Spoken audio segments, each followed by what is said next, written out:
موقع رياض القرآن يقدم ولقد خلقنا الإنسان ونعلم ما توسوس به نفسه ونحن أقرب إليه من حبل الوريد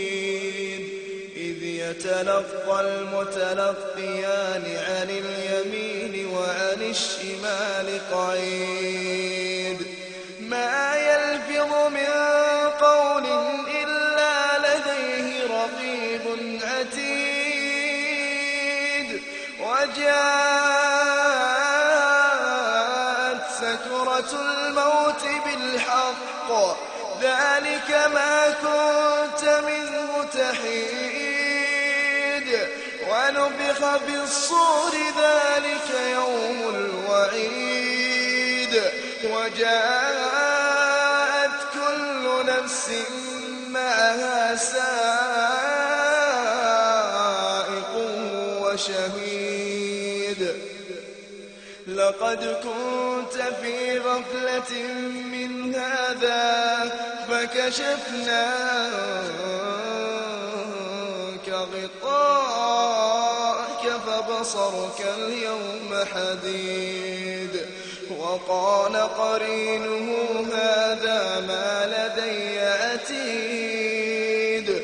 ألقيا في جهنم كل كفار عنيد مناع للخير معتد مريب الذي جعل مع الله إلها آخر فألقياه في العذاب الشديد قال قرينه ربنا ما أطغيته ولكن كان في ضلال بعيد قال لا تختصموا لدي وقد قدمت إليكم بالوعيد ما يبدل القول لدي وما أنا بظلام للعبيد يوم نقول لجهنم هل امتلأت وتقول هل من مزيد يوم نقول لجهنم هل امتلأت وتقول هل من مزيد وأزلفت الجنة للمتقين غير بعيد هذا ما توعدون لكل أواب حفيظ من خشي الرحمن بالغيب وجاء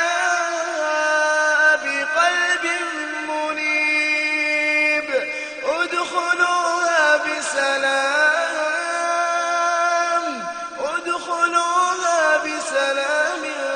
ذلك يوم الخلود